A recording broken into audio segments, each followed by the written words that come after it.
தமிழகத்துல அரசியல் களமானது எப்படி போயிட்டு இருக்கு சார்? ரொம்ப நல்லா இருக்கு, ரொம்ப அற்புதமா இருக்கு. ஓரணியில் தமிழ்நாடு அப்படிங்கிற அடிப்படையில் போயிருக்கிறதுக்கு நீதிமன்றம் ஓடிபி நம்பர்லாம் கொடுத்து ஜிபே நம்பர் எல்லாம் கேட்டிங்கன்னா ஒரு வழி பண்ணிடுவேன்னு சொல்லியிருக்கு. ஆனால் நீதிமன்றம் சொன்னாலும் இவங்க போய் ஜிபே நம்பரை வாங்கத்தான் செய்ய போறாங்க, பணம் கொடுக்குறேன்னு சொல்லத்தான் செய்ய போறாங்க. ஏன்னா 1,15,00,000 பேருக்கு 2.5 லட்சத்துக்கு கம்மியான வருமானம் இருக்கு தமிழ்நாட்டில். அதை எதிர்கட்சிகள் எடுத்து செய்யலையே. ஸோ திமுக செய்கின்ற தவிர ரொம்ப ஈஸியாக பிடிக்க முடியும். பெரிய அளவில் ஊழல் நடக்குது அப்படின்னு சொன்னால் அந்த 4 வருஷமாக கேட்டிருக்க முடியும். ஒன்றுமே இல்லாமல் ஓபிஎஸ் 11 எம்எல்ஏ கையில் வச்சுக்கிட்டு எடப்பாடி ஆட்சியில் ஊழல் இருக்குன்னு சொன்னார். சொல்லிட்டு நம்பிக்கையில்லா தீர்மானத்தில் எதிர்த்து ஓட்டு போட்டார். போட்டு எங்களை ஒருங்கிணைச்சுக்கோங்க அப்படின்றார். 3 முட்டாள்தனம் தானே. அண்ணா காலத்திற்கும் கலைஞர் அண்ணாலாம் ஆட்சி பண்ணாங்களே, அந்த காலத்திற்கும் இப்போ பண்ற ஆட்சிக்கும் என்ன டிஃபரன்ஸ் நம்ம பார்க்கலாம் சார்? ஸோ அப்போ இதை செய்வோம் அதை செய்வோம்னு பொய் சொல்லிட்டு இருந்தாங்க. இப்போ நாங்கள் தான் அதை செய்தோம் இதை செய்தோம்னு கதை விட்டுட்டு இருக்காங்க. அண்ணாதுரை ஐயா ஆட்சியில் திமுக தலைமையில் இருக்கும்போது மன்னர் ஆட்சிங்கிற ஒரு பேச்சுக்கே இடம் இல்லாமல் இருக்கு. கருணாநிதி அது அழகாக அதை ஹைஜாக் பண்ணி இன்னைக்கு மன்னர் ஆட்சின்னு கொண்டு வந்து 12 குறுநில மன்னர்கள்ங்கிற அடிப்படையில் கொண்டு வந்து இதை ஒரு கேவலமான ஒரு முகலாய அரசு மாதிரி கொண்டு போயிட்டார். இதுதான் மிகப்பெரிய வித்தியாசம்.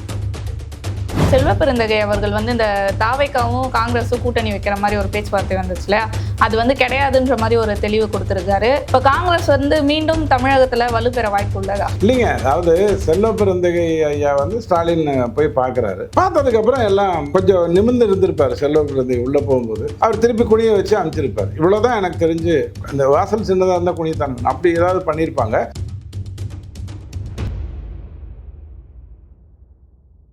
ரிப்போர்ட்ஸ் நவ் நேயர்கள் அனைவருக்கும் வணக்கம். இன்னைக்கு நம்ம கூட இருப்பவர் யாருன்னு பார்த்தீங்கன்னா துக்ளக் வாசகர் ரவி டிடிஎஸ் அவர்கள். வணக்கம் சார். வணக்கம்.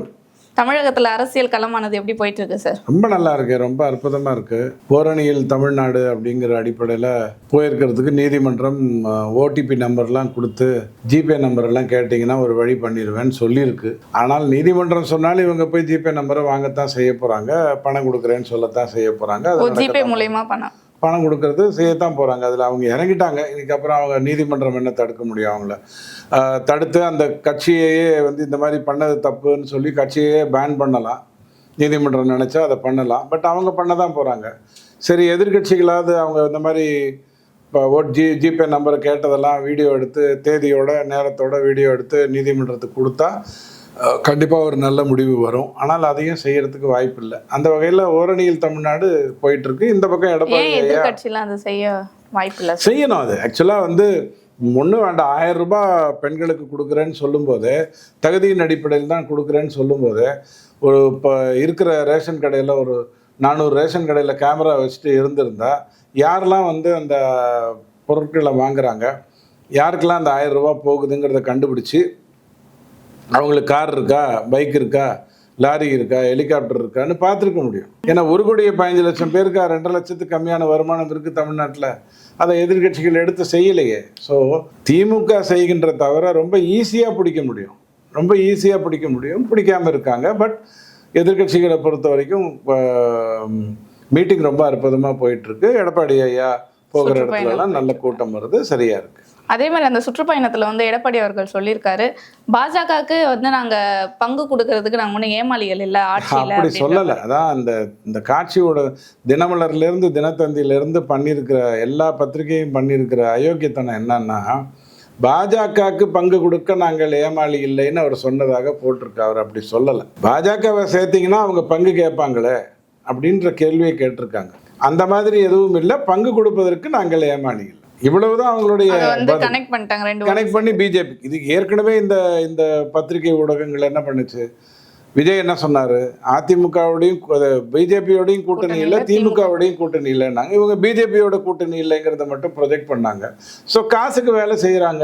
இதுலேயே பார்த்தீங்கன்னா கம்யூனிஸ்ட் 4 வருஷமா தூங்கிட்டு இருந்த மாதிரியும், மக்களுக்காக எதுக்காகவுமே நீங்க போராடல, ஏன் அப்படி ஒரு கவனிப்பா திமுகவில் அப்படின்ற மாதிரி கேட்டிருக்காரு எடப்பாடி அவர்கள். இல்லை, அதுக்கு காரணம் இருக்கு. 4 வருஷம்னு சொல்ல முடியாது. ஏன்னா போன தேர்தலுக்கு முன்னாடி திரும்பி கொஞ்சம் போராட்டம்லாம் இப்படி நடத்தி காட்டுவாங்க. தமிழ்நாட்டில் 3 வருஷத்துக்கு ஒரு முறை, 2 வருஷத்துக்கு ஒரு முறை தேர்தல் வரும், பாராளுமன்ற சட்டசபைன்னு எடுத்துக்கிட்டீங்கன்னா. ஸோ கம்யூனிஸ்டை பொறுத்த வரைக்கும் இப்போ அவர் கேட்டிருக்காரு இல்லையா, 10% தான் நீங்கள் நிறைவேற்றிருக்கீங்கன்னு கேட்டிருக்காரு. இதை இந்த 4 வருஷமாக கேட்டிருக்க முடியும். பெரிய அளவில் ஊழல் நடக்குது அப்படின்னு சொன்னால் அந்த 4 வருஷமாக கேட்டிருக்க முடியும். ஒன்றுமே இல்லாமல் ஓபிஎஸ் 11 எம்எல்ஏவை கையில் வச்சுக்கிட்டு எடப்பாடி ஆட்சியில் ஊழல் இருக்குன்னு சொன்னார். சொல்லிட்டு நம்பிக்கையில்லா தீர்மானத்தில் எதிர்த்து ஓட்டு போட்டார். ஓட்டு போட்டு எங்களை ஒருங்கிணைச்சிக்கோங்க அப்படின்றாரு. 3 முட்டாள்தனம் தானே. 3த்துல ஏதோ ஒன்று அறிவாளித்தனமாக இருந்தா மீது 2 முட்டாள்தனம் தானே செய்தாங்க. ஸோ அரசியல் அப்படி தான் பண்ணியிருந்துருக்கணும், பண்ணலை. அதுதான் வருத்தக்கூடிய ஒரு விஷயம். அண்ணா காலத்திற்கும் கலைஞர் அண்ணாலாம் வந்து ஆட்சி பண்ணாங்களே, அந்த காலத்திற்கும் இப்போ பண்ணுற ஆட்சிக்கும் என்ன டிஃப்ரென்ஸ் நம்ம பார்க்கலாம் சார்? இல்லை அப்போ வந்து பொய்கள் எதுவாக இருந்தாலும் அவங்க எப்படி சொல்லிட்டு இருந்தாங்கன்னா, நாங்கள் இதை பண்ணிடுவோம் அதை பண்ணிடுவோம், கூவத்தை வந்து மணக்க செய்வோம் அப்படின்னாங்க. கூவம் எங்கே மணக்குதுன்னு எனக்கு தெரியல. ரோட்லேயே நீங்கள் வந்து சாதாரணமாக ஒரு பொட்டிக்கடையில் நின்றுட்டு இருந்தீங்கன்னா கீழே போகிற அந்த பாதாள சாக்கடையோட இது இருக்கு இல்லையா, அதுவே உங்களை பயங்கரமாக தாக்கும். ஸோ அப்போ வந்து இதை செய்வோம் அதை செய்வோம்னு பொய் சொல்லிட்டு இருந்தாங்க. இப்போ வந்து நாங்கள் தான் அதை செய்தோம் இதை செய்தோம்னு கதை விட்டுட்டு இருக்காங்க. இவ்வளோதான் வித்தியாசம். நம்ம தமிழறிமணியன் ஐயா சொன்ன மாதிரி வாயில் பொய் பையில் காசு அப்படிங்கிற அடிப்படையில் தான் அது நடந்துட்டுருக்கு. அண்ணாதுரை ஐயாவுக்கும் கருணாநிதி ஐயாவுக்கும் இருக்கிற வித்தியாசம், அண்ணாதுரை ஐயா ஆட்சியில் திமுக தலைமையில் இருக்கும்போது மன்னர் ஆட்சிங்கிற ஒரு பேச்சுக்கே இடம் இல்லாமல் இருந்தது. கருணாநிதி அது அழகாக அதை ஹைஜாக் பண்ணி இன்றைக்கி மன்னர் ஆட்சின்னு கொண்டு வந்து 12 குறுநில மன்னர்கள்ங்கிற அடிப்படையில் கொண்டு வந்து இதை ஒரு கேவலமான ஒரு முகலாய அரசு மாதிரி கொண்டு போயிட்டார். இதுதான் மிகப்பெரிய வித்தியாசம். பட் செய்த தப்பெல்லாம் அடிப்படையில் அண்ணாதுரை ஐயா செய்தது தான்.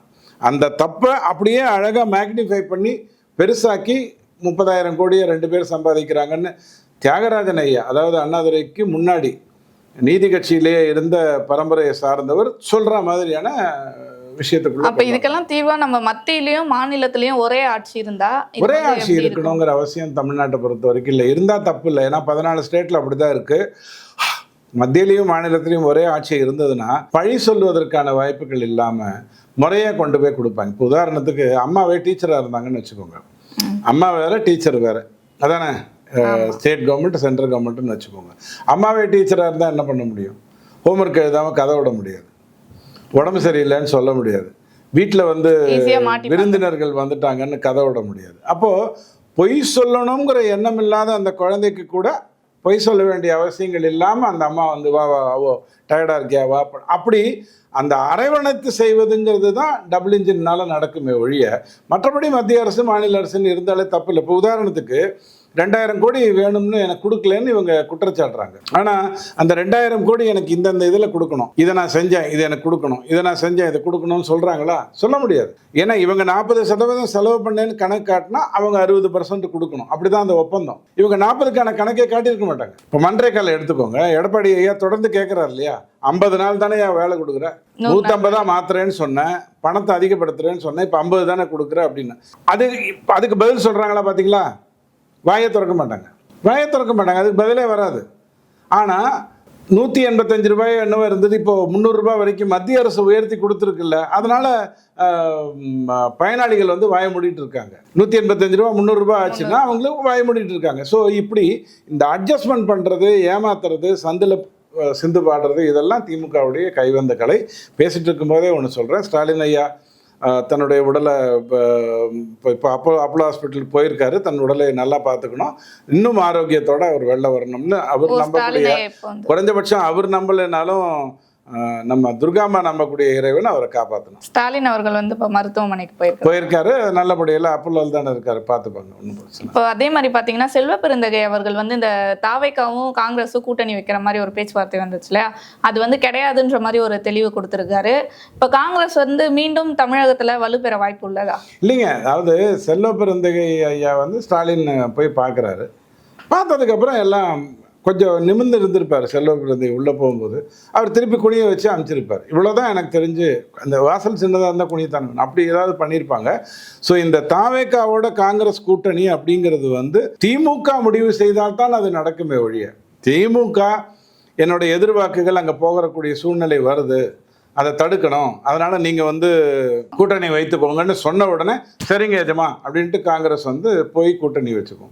அதே மாதிரி கம்யூனிஸ்ட்டை கூப்பிட்டு கரெக்டாக பேசிகிட்டு இருக்கீங்க, எதிர்கருத்துக்கெல்லாம் ஒழுங்காக வைங்க, நீங்கள் என்ன பண்ணுங்கள் டப்புக்குன்னு விஜய் கிட்ட போயிருங்க அப்படின்னா சரிங்க போயிட்டு வரேன்னு போனால் திருப்பி பாராளுமன்றத்தும் போது இங்கே தான் வந்துடுவாங்க. அப்போ அப்படி வச்சா திமுக கூட கூட்டணி வச்ச மாதிரி தான் தாவேக்கா. பல்லக்கு தூக்கி வேற என்ன தாவேக்கா பண்ணுறது இல்லைங்க. தாவேக்கா 234 தொகுதியில் நிற்குதுன்னு வச்சுக்கோங்க. இதே இடத்துல இப்போ ஸ்டாலின் ஐயா இடத்துல ஜெயலலிதா அம்மா இருந்திருந்தாங்கன்னா என்ன பண்ணுவாங்கன்னா, ஒரு 100 சீட்டு ரொம்ப மொக்கையாக இருக்குன்னு திமுக நினைக்குது இல்லையா, அந்த 100 சீட்டை காங்கிரஸ், கம்யூனிஸ்ட்டு, விசிகா இவங்களுக்கெல்லாம் தாவேக்கா ஒதுக்குற மாதிரி பண்ணிவிடுவார். ஸோ இந்த எதிர்பார்க்குங்கிறது பெருசாக செதறாது. 134 ஸ்ட்ராங்காக இருக்கிறதுன்னு அவர் நினைக்கிறார் இல்லையா, அங்கே விஜய் நிற்கிற மாதிரி பண்ணி விடுவார். இவங்க பேசும்போதே இவர் போய் விஜய் கிட்ட பேச போகிறதில்ல, விஜய் இவர் சொன்னால் கேட்க போகிறதில்ல. அவர் இப்போ சிறுபான்மையினரை வேறு விதமாக கவர் பண்ணிட்டு கெத்தாக தான் உட்காந்துருக்காரு. இவங்கள் மூலமாக பேசும்போது இந்த 100 வீக் பாயிண்ட்டை வந்து நாங்கள் எடுத்துக்கிறோம், நீங்கள் அதில் நில்லுங்க அப்படின்னா, திமுக விஜய்னு நின்றா விஜய்க்கு அடிபடும், திமுக காங்கிரஸ் நின்றா திமுக ஜெயிச்சிடும். ஸோ 2 விதத்துலேயும் திமுகவுக்கு அது லாபகரமாக இருக்கும். ஜெயலலிதா அம்மாவாக இருந்தால் அப்படி தான் பண்ணுவாங்க, ஸ்டாலின் ஐயா அப்படி வேணாலும் பண்ணுவார், தெரியாது. 2026 தேர்தலில் வந்து புதிய கட்சி தலைமுறைக்கு வந்து வாய்ப்பு இருக்கு, அதே அதாவது தாவேக்கா, நாம் தமிழர் கட்சி. இல்லைங்க, அது எனக்கு நம்பிக்கை இல்லை. ஆனால் விசிகா, பாமக, தாவேக்கா எடுக்கிற முடிவு தான் நிறைய விஷயங்களை மாற்றங்களை ஏற்படுத்தும். நீங்கள் உடனே அவங்களுக்கெல்லாம் வாக்கு சதவீதம் அதிகம் இல்லைன்னு நினைக்காதீங்க. அப்படி இல்லை, இந்த எதிர்கூட்டணி அப்படிங்கிறது, அதாவது 3வது கூட்டணி, நாத்தேக்கா விட்டுருங்க, அவங்க எப்படிங்க 8%, அவங்க அதுக்கு மேலேயும் வாங்க போகிறதில்ல, கீழே வாங்க போகிறதில்ல. ஓட்டு போடாதவங்க அதனால் உங்களுக்கு ஒன்றும் பிரயோஜனம் இல்லை, அந்த 2த்தையும் விட்டுருங்க. தாவேக்கா, அதிமுக, திமுக அப்படிங்கிற அந்த கூட்டணியை எடுத்து பார்த்தீங்கன்னா, தாவேக்கா கரெக்டான முடிவு எடுத்ததுன்னா என்னை பொறுத்த வரைக்கும் அது நல்லது. இன்ஃபேக்ட் விஜய்க்கு நல்ல முடிவுன்னு நான் சொல்லக்கூடியது வந்து, உதாரணத்துக்கு சிவாஜி கணேசன் ஐயா எடுத்துக்கோங்க. இன்றைக்கி அவருடைய நினைவு தினம். அவருடைய ரசிகர்கள்னு இந்த உலகத்தில் எல்லா இடத்துலையும் இருப்பாங்க. அவரை ரசிக்காமல் நம்ம கப்பலோட்டி தமிழனை தெரிஞ்சுக்கல, வீரபாண்டிய கட்டபொம்மனை தெரிஞ்சுக்கல, யாரையுமே பாரதியாரையே கூட எஸ்வி சுப்பையா நல்லா பண்ணுவார்னாலும் சிவாஜி கணேசன் பண்ணது மாதிரி தெரிஞ்சுக்கல. நிறைய திரைப்படங்கள் சிவாஜி கணேசன் ஐயாவை தான் இன்றைக்கி இருக்கக்கூடிய இளைய தலைமுறை பார்க்கணும். அவருடைய நினைவு நாளில் சொல்கிறேன். சிவாஜி கணேசனுக்கு வந்து 1989 ஒரு வாய்ப்பு வருது. ஜானகி அம்மா சீட்டு கொடுக்குறாங்க. இங்கே திமுக கேட்குது.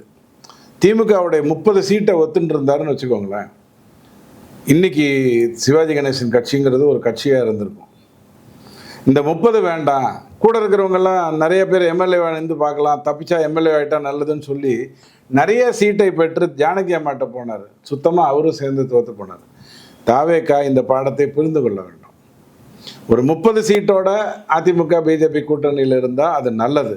அதை விட்டுட்டு 150ல் நான் நிற்கிறேன் அப்படின்ட்டு நீங்கள் போனீங்கன்னா கண்டிப்பாக அடிப்படைத்தான் செய்யுங்கிறது என்னோட அபிப்பிராயம். அதை விஜய் புரிந்து கொள்ள வேண்டும். இப்போ நீங்கள் ஓட்டு போடுறாங்க சொல்கிறீங்களா சார், மக்கள் வந்து எதன் அடிப்படையில் ஓட்டு போடுறாங்களா? இப்போ வேலைக்காகவா, இல்லை முகங்களுக்காகவா, இல்லை சாதி அந்த மாதிரியா? அடிப்படையில் இந்தியாவை பொறுத்த வரைக்கும், தமிழ்நாட்டை பொறுத்த வரைக்கும் 5% பேர் தான் வேலை வாய்ப்பு இல்லாமல் இருக்காங்கங்கிறது உண்மையான ஒரு பொசிஷன். கடந்த 11 வருடத்தில் ஸ்டார்ட் அப் நிறையா தொடங்கி நிறைய பேங்க் லோன் கொடுக்க வச்சு அன்னாடங்காட்சிகளாக இருக்கக்கூடியவங்களுக்கு கூட லோன் கிடைக்கிற மாதிரி பண்ணி நிறைய மாற்றங்கள் ஏற்பட்டிருக்கு. ஸோ விலைவாசிக்காகவோ, ஏன் லஞ்சத்துக்காகவோ, வேலை இல்லைங்கிறதுக்காகவோ மாற்றி ஓட்டு போடுறதுங்கிறது வந்து நடக்காது. ஏன்னா அவங்க பார்த்துட்டாங்க, தொடர்ந்து இப்படி தான் இருக்குங்கிறத பார்த்துட்டாங்க. ஆனால் பட்டவர்த்தமாக தெரிஞ்சிச்சுன்னா, இப்போ அடுத்து ஒரு 3 அமைச்சர் உள்ளே போனாருன்னு வச்சுக்கோங்க. இப்போ போயிருக்காங்க இல்லையா, இப்போ தடுப்பு கேட்டிருக்காங்க இல்லையா நீதிமன்றத்துக்கிட்ட, ஐயா தேர்தல் வருது, எங்கேயா கேஸ் நடத்தி எங்களை முடிச்சு விட்றாதீங்க அப்படிங்கிற மாதிரி கேட்டிருக்காங்க இல்லையா.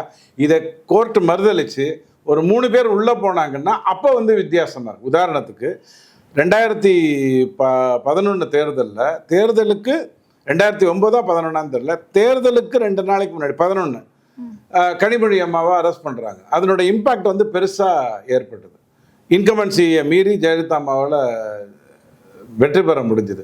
ஸோ அந்த மாதிரி பெரிய விஷயமா நடந்தால் தான் இந்த ஊழல், இந்த வேலை இல்லாதது அதெல்லாம் காரணமாக வருமே ஒழிய மற்றதுக்கெல்லாம் வராது. ஓகே சார், கடைசி கேள்வியை கேட்குறேன். இப்போ வந்து நம்ம முத்து அவர்கள் வந்து மறைந்தாங்க. அதுக்கு ஆறுதல் கூறுறதுக்காக நம்ம சீமான் அவர்கள் வந்து ஸ்டாலினை சந்திச்சிருந்தாரு. மற்ற அரசியல் தலைவர்கள்லாம் வந்து சந்திச்சாங்களா அவங்களுக்கு? இல்லைங்க, இது ஒரு சாவு வீட்டுக்கு போகிறது அப்படிங்கிறது வந்து எல்லாருமே பண்ணணும். முத்து ஐயாவை எம்ஜிஆருக்கு எதிராக கொண்டு வருவதாக சூளுரைத்து தான் கொண்டு வந்தாங்க. ஒரு படம் ஓரளவுக்கு ஓடின உடனே அடுத்த 2 படத்துக்கு அவரை கொண்டு வந்தாங்க. ஆனால் எம்ஜிஆர் அதை எப்படி அணுகினாருன்னு பாருங்க.